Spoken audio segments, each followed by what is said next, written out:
How did David kill Goliath with just one stone? A giant who is 3 times taller than him. Should we consider this a miracle? Could we call this a luck?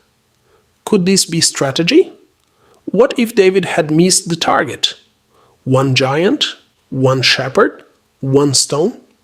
For more than 3,000 years, the story of David and Goliath has inspired courage, faith, and hope. But have you ever stopped to ask, what if David had missed? What if the stone had flown past Goliath? Would Israel have lost the battle? Would David have been killed? Would history have been completely different? And perhaps the biggest question of all, was David's victory simply a miracle? Or was there more to the story than most people realize?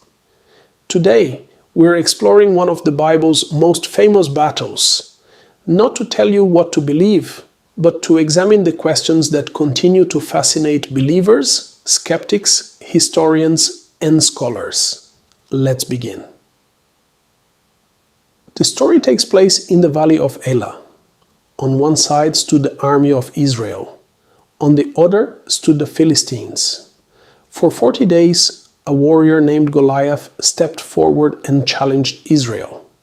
The Bible describes Goliath as an enormous and experienced fighter, wearing heavy bronze armor and carrying powerful weapons. Every day, he shouted the same challenge: "Choose one man to fight me." Yet no one accepted, not even King Saul. Why? Was everyone simply afraid? Or did they believe defeating Goliath was impossible? Then a young shepherd named David arrived. He wasn't there to fight. His father had sent him to deliver food to his brothers. But when David heard Goliath insulting Israel, something surprised him. Instead of fear, he asked questions. Who is this Philistine? Why was David thinking differently from everyone else? Was it youthful confidence, strong faith, or because he saw the situation differently? When King Saul heard about David, he warned him, "You are only a young man." Goliath had been a warrior for years. From every human perspective, Saul's concern made sense. Yet David replied by telling the king something few people knew. As a shepherd, he had defended his father's sheep against lions and bears. He wasn't a trained soldier, but he wasn't inexperienced either. This raises another question. How much did David's years as a shepherd prepare him for this moment?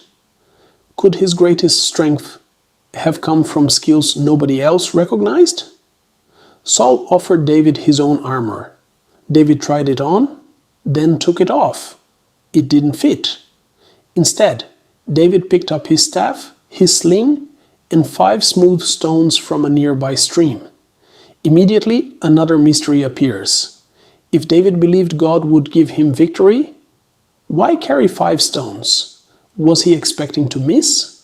Was he preparing for more than one opponent? Or was he simply acting wisely by being prepared? The Bible never explains. Readers have debated this for centuries. Now imagine the moment. The entire army is watching. The giant begins walking toward David. Every step shakes the ground. David reaches into his pouch. He places 1 stone into his sling.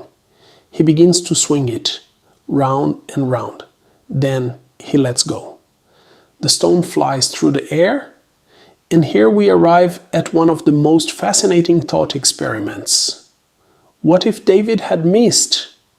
The Bible says the stone struck Goliath in the forehead. But suppose it hadn't. Would David have reached for a second stone? Would Goliath have attacked before David had another chance? Would Israel's soldiers have rushed into battle? The Bible doesn't answer these questions because in the story, David does not miss. Still, asking what if helps us appreciate how much was at stake in that single moment. Some historians point out something many people overlook. A sling was not a child's toy. In the ancient world, skilled slingers were deadly. Archaeologists and military historians have noted that a stone launched from a practiced sling could travel at tremendous speed and strike with tremendous force. Perhaps David chose the battlefield wisely. Instead of fighting Goliath at close range with a sword, he fought from a distance using the weapon he knew best. Perhaps courage is using your strengths wisely when facing overwhelming odds. Was this faith? Was it strategy? Or both? Perhaps courage is not ignoring danger. Let me know what you think in my comment section.